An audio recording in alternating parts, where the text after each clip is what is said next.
What's your attitude to kind of playing with other guitarists? Never work with other guitar players, you know. I have never been in a band with another guitar player since I was like 18. Yeah. So the only time I ever work with other guitar players now is like, you know, an occasional studio date, and everybody's cool there, you know. I would like to have a guitar player in my band right now. Yeah. I mean, I'm a pretty strong player, and I'm the leader of my band and everything. And if I got another guitar player in the band, he would play a subservient role. And it would be an understood and a given, you know.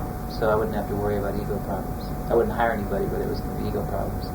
I'd get a young guy, you know, who was like eager to learn and eager to please. Right. But financially, it's impossible right now to really do that for free. Do you find that when they call you for a studio date, for instance, they want more, they see you as a soloist mainly, or as a musician, Yeah. you know? It's varied, you know, it's really varied quite a bit. Particularly in the early days, you know, when I first started doing studio work, which was shocking to me because I had never in my life dreamed of doing studio work. It wasn't something that I had any intention of doing, you know. It's just that all of a sudden I was playing with these guys who were the top studio guys in LA. So, and they were telling everybody about me, you know. So I started getting calls, and you were supposed to go in there and be able to do whatever they wanted you to do. And I didn't know how to do that. I was a blues and jazz guitar player, basically, you know. So eventually, I mean, I turned down work that I didn't feel comfortable doing. And I took, you know, record dates. I'll always take a record date. There's always a lot more room to move on a record date. And you don't have to read music very much, if at all. So, you know, the one thing, if you are indeed a creative person, in general they want you to come in and play something great. You know, it's like, you know, well, you walk in the studio to a situation you've never been in before, never met these people, never heard the tunes, nothing, and they expect you to just do something brilliant. You know, and so they want you to be creative. They hire you for the guitar player that they assume that you are or hope you are. You know, man. You know, and often you're expected to do the impossible, the terrible tunes. You know, it's like this awful song. It's like nobody should play this song. It's a terrible song. You know. Did you ever tell them? No, you can't do that. You know, they're paying you to help them. But it is kind of awkward because it's hard to play great on something that doesn't make it. You know, it's like an actor being given a poor script. It's going to make him look bad. If they're flexible enough, if the people are flexible enough, there's that much room to move. And occasionally, because it's difficult to come up with something magical just on the spot, right? I don't care who you are, where you are. They end up going, things aren't moving fast enough for them. They're on a low budget. So they just start telling you what to do. And then it doesn't work, and then you've wasted all this time, then they go back to what your original idea was in the first place. Like, stuff like that happens all the time. That's what it is, man. That's the business. That's the way it is.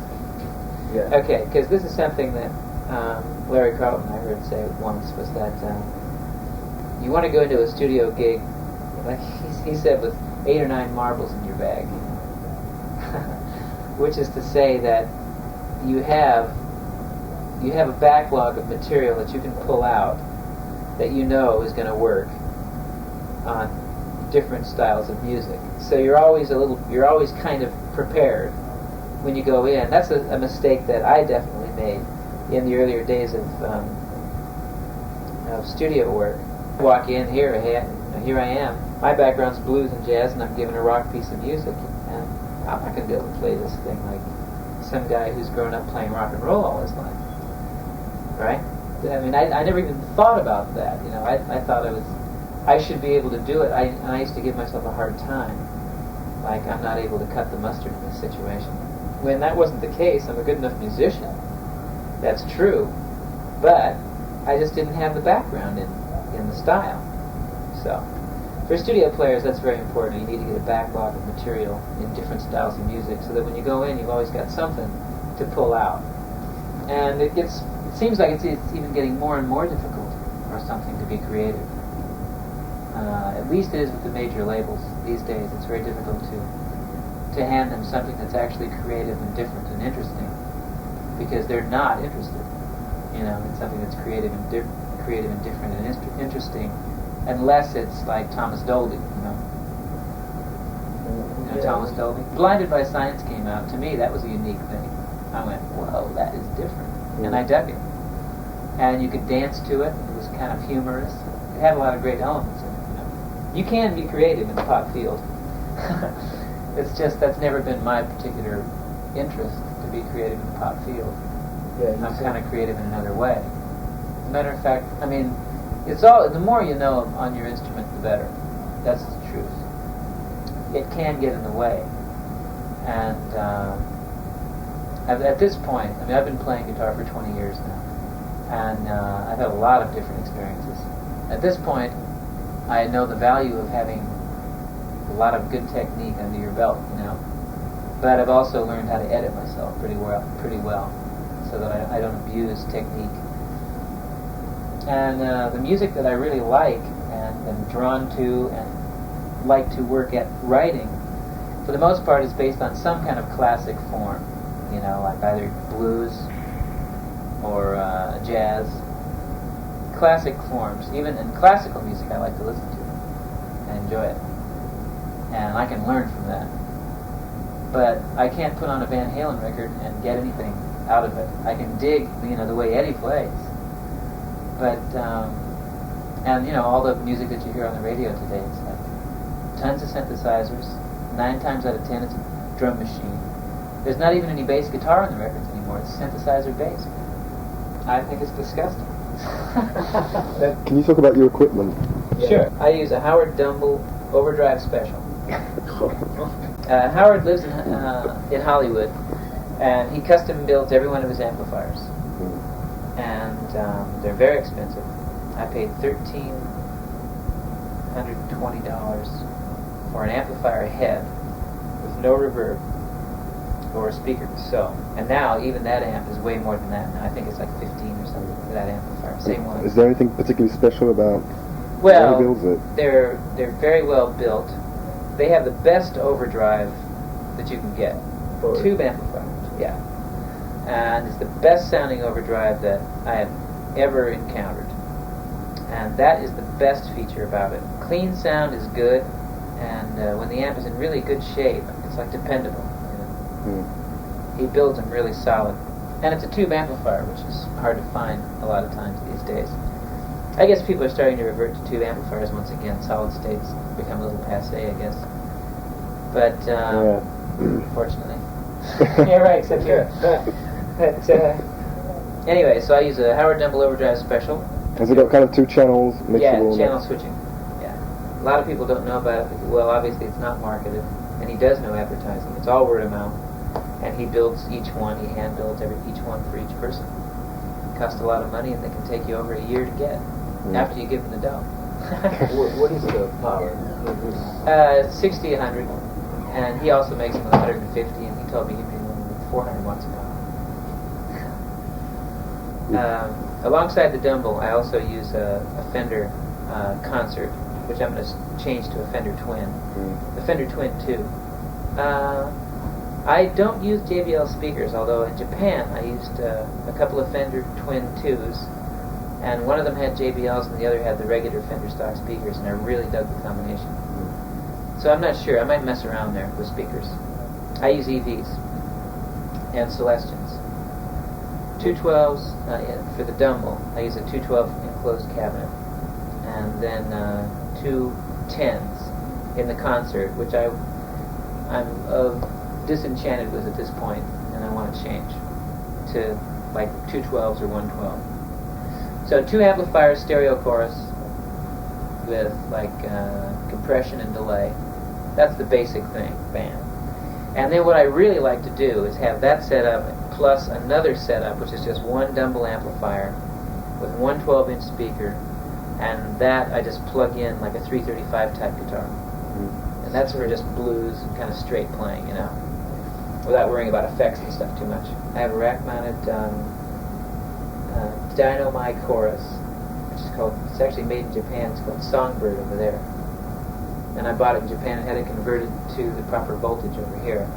And it's called CE5 Dynamite chorus. It's the best I can do off the top of my head here.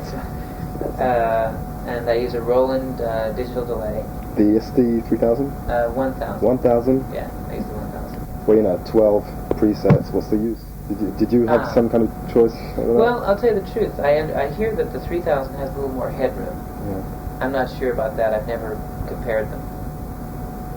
I just bought the 1000. Yeah. I can't hear any difference. Well, there probably is in this, just you get more presets, and I agree with you. I mean, that was kind of my thinking as well. It's like, I don't think I need all of that, you know. And then I use the DBX 170 compressor, and that's basically my rack. And I have on-off switches for that stuff, the channel switching for the Dumble for overdrive, and the Fender for overdrive, and a volume pedal. Can you talk about your guitars? And I use a Fender Ultra Series double cutaway 335 type guitar. Yeah. It's not on the market. They put it out and I guess people didn't go, so they kind of held it back for a minute. It's expensive. How long ago? How long ago did you?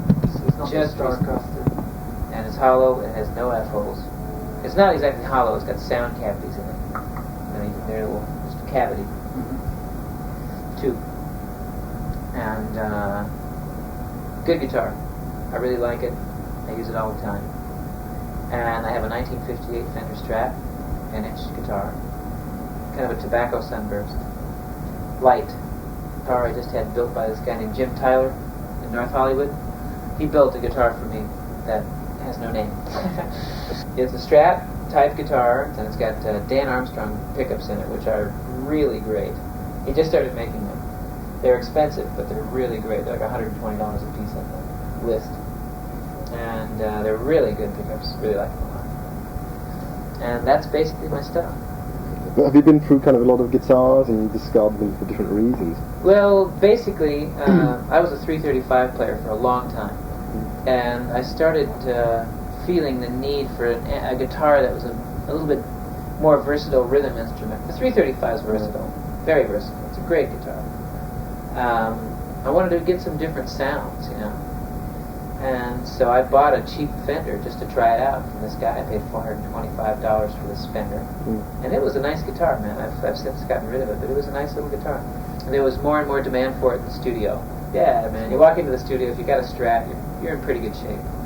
You need something for overdrive, but you're in good shape for rhythm guitar work. Because you can just plug directly into the board and put some put some echo on it. It sounds great, man. So it was a very useful instrument, and frankly, at this point, I'm a little out of balance. I really don't know. I've been playing a Strat way more than the other guitar, and the main reason for that is the rhythm thing again. And you play more rhythm. It seems like rhythm is more important than soloing, really, in most pop music. If you're a good rhythm player, you'll get a job a lot faster than you will if you're just a good lead player. Anyway, thus the use of the Fenders. And it's a little unsettling, technique-wise, which we were talking about in here earlier today. It's difficult to keep your technique together, switching. Yeah. Don't you prefer the almost thing with rosewood is that they tend to absorb sweat, otherwise the maple, the wood's maybe a bit tighter and this. Have you noticed any problems, let's say, with strings? They get dirty really quick sometimes on maple notes. I know what you're saying. Yeah, well my strings, they go dead so quickly anyway, you know. Strings go dead on me really fast. If I play 2 sets a night, I change strings in between. I use D'Angelico 9s on the Strat. Standard set of 9s, yeah. Basically on a 335 I would use D'Angelico standard set of 10s. Fixed by D'Angelico.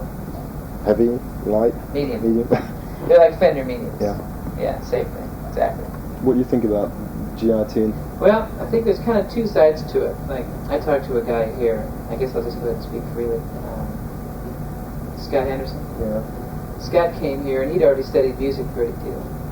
So having a lot of the technique and at least musical theory and under his belt and everything, he just hung out with Joe DiOrio and Don Mock and all the counselors, and basically got private lessons, you know. And he kind of knew all the other stuff, so he didn't pay that much attention to it. So that's one aspect of it. And the other side of it is that maybe it's a good idea to just go ahead and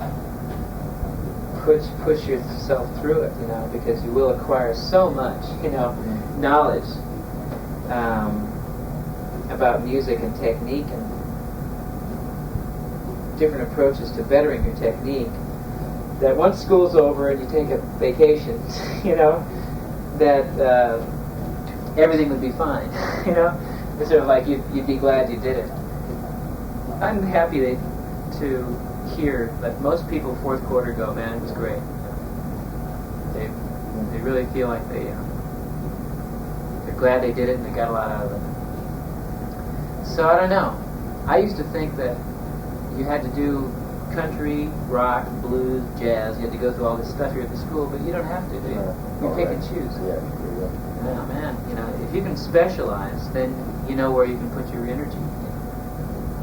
And can you talk about the guitar players at the moment? People coming up.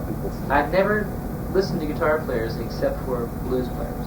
I mean, of course, I have listened to jazz guitar players. I've listened to some Wes Montgomery, and I had a Kenny Burrell record that I liked, and I liked Jim Hall a lot. And after I heard Joe Pass, I dug Joe Pass. But I've never sat down with jazz guitar records. I was influenced by horn players, John Coltrane, Wayne Shorter, and Miles Davis is a big influence on me. Do you find it's more important to listen to music? For me, it was. You know? Yeah. For me, man, I live music. You know, that's my answer. It's a way of life. Yeah, I got up in the morning and put on records. First thing, man. You know, I got up in the morning and I wasn't going to do anything else before I put on a record. That was definitely the first thing I was going to do. It was just I went and I put on a record, you know. And what I put on was Miles Smiles or Miles in the Sky, or it was Miles in the 60s. I can't listen to it like I used to listen to the other stuff. You know, I used to put that stuff on, man, record after record. And now, you know, I might dig First Cut on side one and a couple of cuts on side two. Bitches Brew is right where I started losing interest in Miles Davis. Although I was impressed by Bitches Brew, and I went, what is this? You know, blew my mind, really. But I liked hearing non-electric instruments. I see. But what do you think, for instance, about guitar players like Mike Stern, you know, John Scofield? Well, you know, I'm impressed with their guitarmanship. They sure can get around those guitars, and they sure know a lot of different stuff to play. But it's just technique, or I don't know. I can't say that it's just technique. I can't say that because those guys are people and they love music, and so wherever they're coming from, whatever, you know, more power to them. Good luck. But if I want to put something on my turntable, put on older Miles Davis records and Coltrane records still, you know. And I like classical music. I like Mozart. I like Bach. I like Ravel and Debussy and Igor Stravinsky. And I started investigating some kind of classic folk music, like Arabic folk music and stuff like that. I didn't get too far with it. I kind of wanted to because I dug David Byrne and the Talking Heads. And David Byrne has, I think, listened to a lot of ethnic music. They had ethnic music like the opening for their concert and stuff like that. And I think David Byrne's wonderful. I really dig him. I think that Talking Heads is like the most refreshing thing that happened to pop music in years. So anyway, just it's all kind of a matter of personal taste, I guess, as far as all that goes. What you like to hear, what you find pleasing to your ear. And if I want to listen to music, man, I like non-electric music. It seems like for the most part, as far as the guitar goes, I have preferred the electric guitar to the acoustic. And it's because of the first thing that really turned me on to the guitar was electric blues guitar play.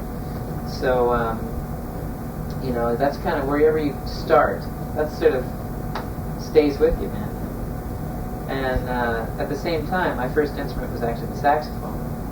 And there was a period, like just before I joined the LA Express, in fact, right after I quit Jimmy Witherspoon, during the time I was working with Jimmy Witherspoon, my early 20s, and just before the LA Express, I was playing more tenor saxophone on my gigs than I was guitar.